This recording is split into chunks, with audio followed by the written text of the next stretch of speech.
Chapter 6. The Memory Snatching Machine. Odd was huddled up on the ground with his eyes shut and his breathing shallow, but at least he was still alive.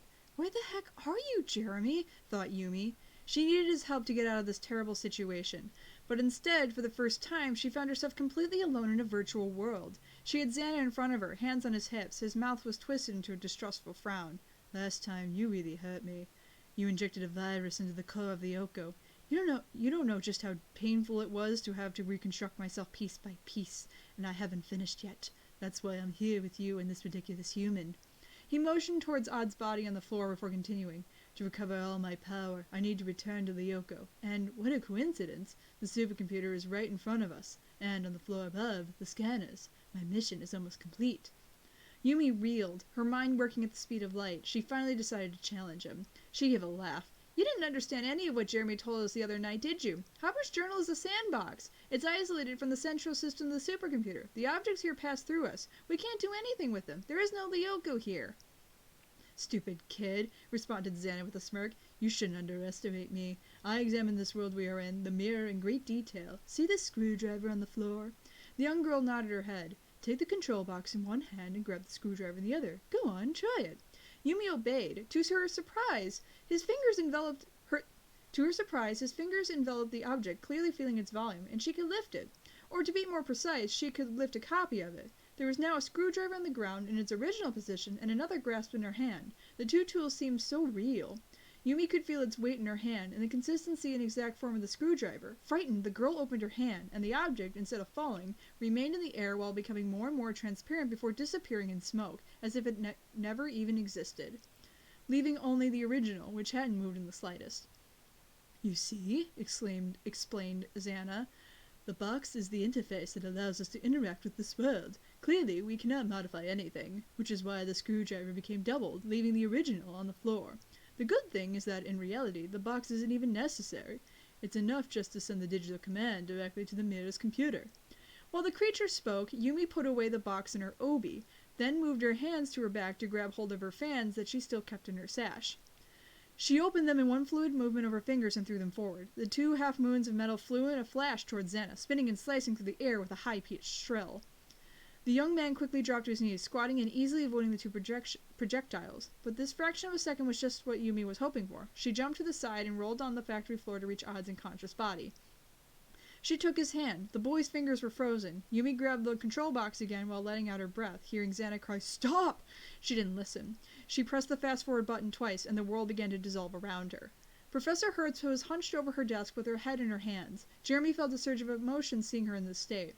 They had come into her office without warning, all of them, Walter included. The professor looked at her old enemy in the eyes and understood everything. "You discovered it," she whispered finally.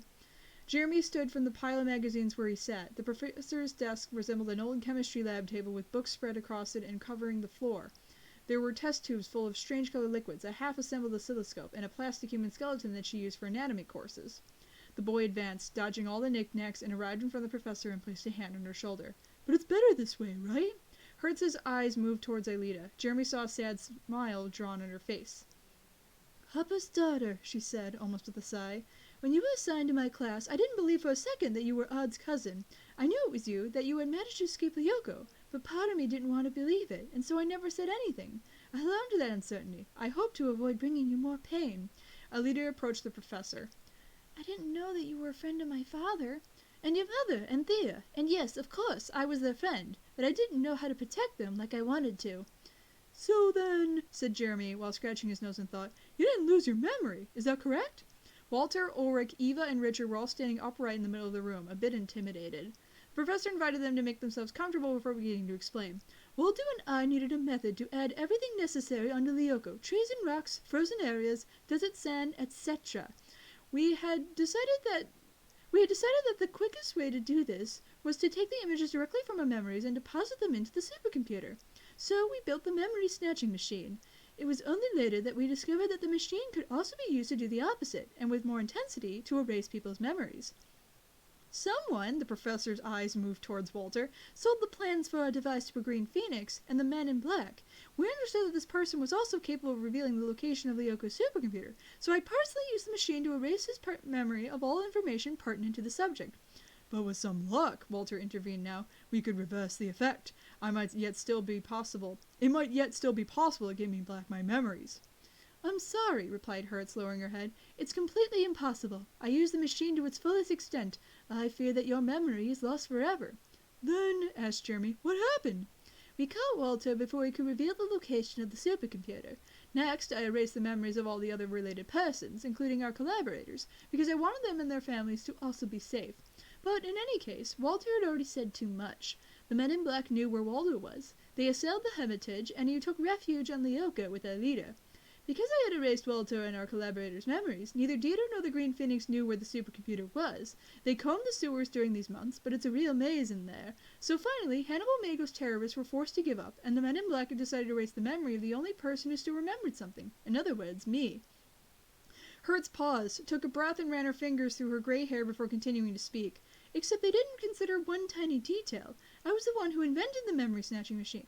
After some time, I found several of my notes and managed to put it back together again from scratch. And then I used it on myself. That is how I recovered my memory. Jeremy's mouth was wide open, and it took him a while to find the words to continue. You mean that you erased the memories of all the Professor's collaborators? But who were these people? Do we know them? Oh, yes, replied Hertz while giving a tired smile. You know them well.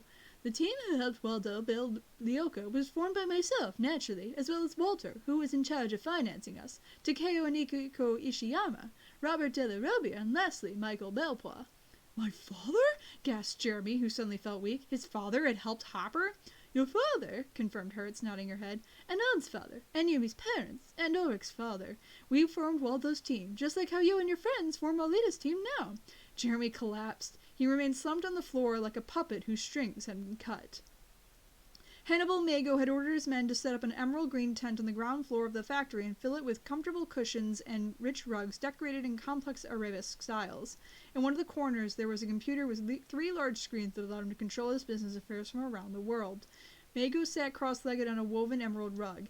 He was still wearing his suit and his wide-brimmed hat, but he had taken off his shoes, remaining just in his socks, violet-colored and made of silk, of course. His fingers, covered in rings, skimmed over and picked out a bowl of couscous with some greens that he ate in an air of matter, without silverware, just by using his thumb and index and middle fingers. This carcass is bland, he thought. I should have brought my personal chef from Morocco. May I come in, sir? Asked Memory from outside the tent. Of course, dear. The woman entered with a firm gait. Her hair was held up in a bun that showed off her thin neck and the golden necklace around it. She was wearing a laboratory coat over a beautiful jacket, and a profound look of fatigue was present in her eyes. I finished the verification, sir. Everything is ready. And the supercomputer? It's still shut down. We're waiting for you to turn it on. I've checked all the connections from the 3rd underground level where the supercomputer is up to the 1st where the controls are located. We're ready to boot it up at any moment. Excellent, nodded Mago complacently. And the volunteers for the first test? They are also ready. Both then exited the pneumatic tent and crossed the ground floor of the factory to the lift that would take them underground. They had soldiers in uniform all about who would bump together the heels of their boots in a rigid martial salute whenever the two would pass by them. The lift was a simple metal cage controlled by a mundane box and suspended by a large cable. They descended down into the depths of the factory. Give me a summary of the situation, ordered Mago. I used our most sophisticated technology, answered the woman rapidly. First off, I restored the secondary electrical systems to activate the small hidden keyboard for the lift that would allow access to all the levels of the underground laboratory. Next, I spent some time carefully examining the supercomputer's hardware. I can confirm without a doubt that Hopper acted just as we had expected. In order to neutralize the weapon the first city contains, he completely isolated its environment. In any case, it's as if the first city is located in a different supercomputer that's disconnected from this one. In excluding it from the network, he rendered it unusable. Continue. To directly enter the first city would be pointless. We'd be blocked without a means to act. That's why we will virtualize a command unit on Lyoko, which, unlike the first city, will be connected to the network and the electronic devices of our world. From Lyoko, the command unit should make it to the core, the 5th sector, and find a passage there to communicate between Lyoko and the first city. Once this bridge is open, we can access the weapon and put it to use, to finally use it in the real world. The lift stopped at the 3rd underground floor, and the sliding door opened in front of them. Hannibal Mago and Memory entered into a spacious room occupied almost entirely by an imposing cylinder that rose all the way up to the ceiling. It was a supercomputer. The room was dark, but Mago's men had placed powerful projectors all around the tower. A dozen soldiers were aligned along the walls. When they turned to see their commander, they gave him their full attention. Memory led him up to the wall and signaled for him to pull a lever situated on one of the sides of the machine. By pulling it down, we'll reactivate the supercomputer. Then we'll ride back up to the control room to transfer our men to Lyoko. If you do the honors. Mago put his hands on the lever. He felt a wave go through his skin from his feet to his head, and felt a slight taste of electricity in his mouth. Just like he said, he spoke with a certain sense of sarcasm, it's a small step for man, but the domination of the world for Green Phoenix.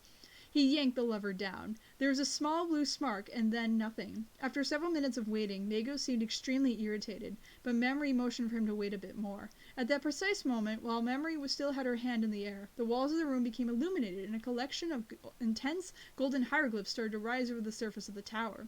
The supercomputer was alive once more. It was very cold on the terrace of the final floor of the student dormitories. The moon was covered with cottony black clouds, and the chill in the air was sharp as a blade. Aelita pulled her large jacket tighter around her shivering body, but didn't want to go back inside. The earpieces of her MP3 player were filling her ears with the notes of Goldberg variations from the composer Johann Sebastian Bach, and one of the revolutionary versions that the pianist Jean Gould had recorded in his youth. Aelita was a good DJ and generally preferred to listen to dance music, which was more modern and rhythmic, but not tonight. Tonight, Bach's melodies brought her back to a past self that had been hidden in the deepest part of her memories for a long time. She saw images of herself, small and seated in front of a piano, her father looking at her while playing with a smile. The young girl caressed the golden chain she was wearing around her neck. 2 letters were engraved in it, a W and an A, and just below them was a sailor's knot. Waldo and Anthea, forever united. Her parents who could never be together again. Aelita sighed. Her friends were stricken by the avalanche of revelations that Professor Hertz had thrown at them, but for her it was even more difficult. Ulrich's father was the man who had sold her father out. Without him, things would maybe have been different.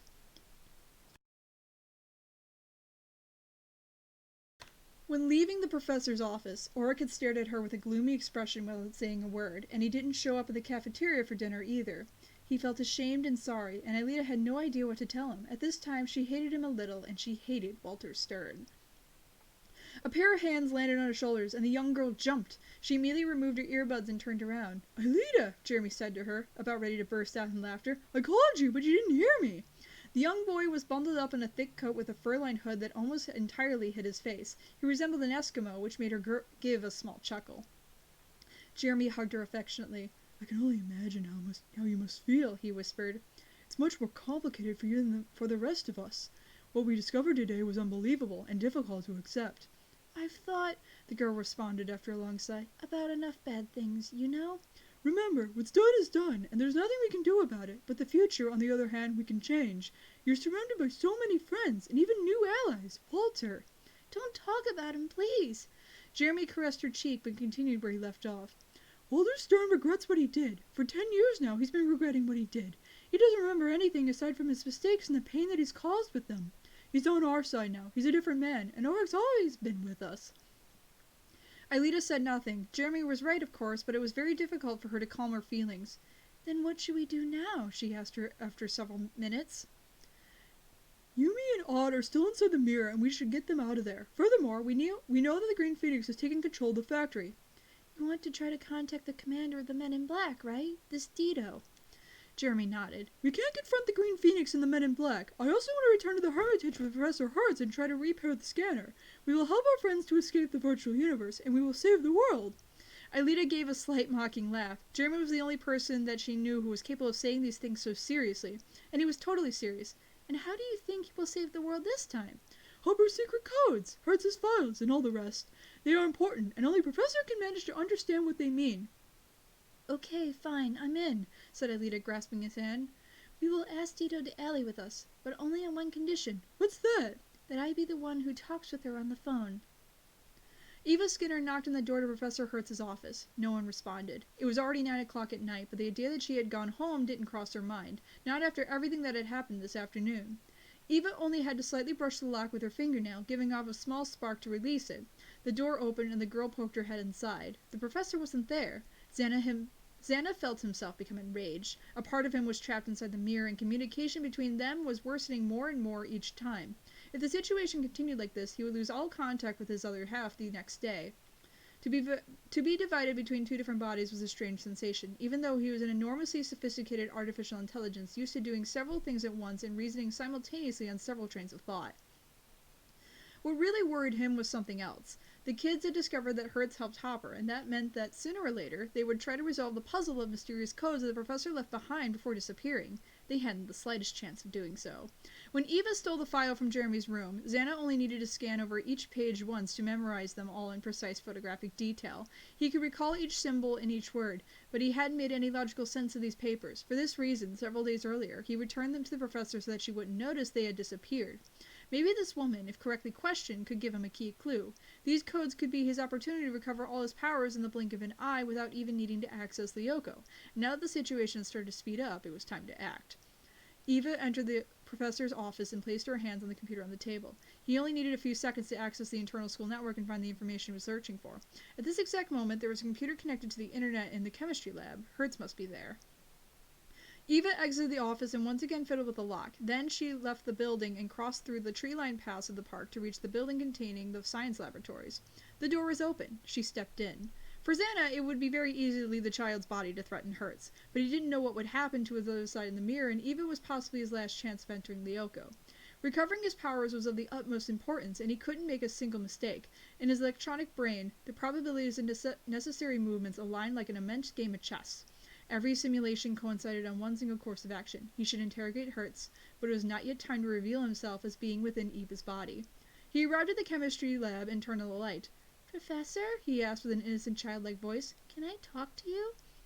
A small door to the side opened and Hertz's puffy cloud of silver hair leaned out. "Eva, what are you doing here at this hour?" "I need to speak with you," said the young girl, shrugging. The laboratory was a large room with a chair and a small wooden scaffold crossing the width of the room and a bunch of large tables full of microscopes and other instruments in the center. 4 green chalkboards covered from top to bottom with mathematical formulas were suspended on one of the walls. Hertz sat on the chair and managed to smile. Xana realized that he couldn't ask her about the file. She didn't know that it had disappeared, nor that Eva was the one who had put it back. The better option would perhaps be to approach the professor instead, kiss her and possess her. No one would realize, and this woman's was full of important information. Analysis of the probability of success, 87%. The calculation appeared in an instant before Eva's eyes, who smiled. She took a step towards the professor. She murmured. She made a face mixed with a sense of worry and trouble. Hertz's smile became warmer and more sympathetic. Eva took another step forward, arms held out, like a child asking an adult to take them in their arms and console them. She repeated. "Professor Hertz!" yelled Jeremy, entering the room. "I couldn't find you in your office, so I thought that you might be here in the lab. Do you have a minute?" Alita entered just behind him, cheeks red from running, and Eva stepped back from the woman. All he had needed was just a bit longer. No more than an instant. "And here I was hoping to have some peace and quiet," sighed the professor. "There's no time for that," objected Jeremy with a smile. "We need to get in contact with Dido as soon as possible."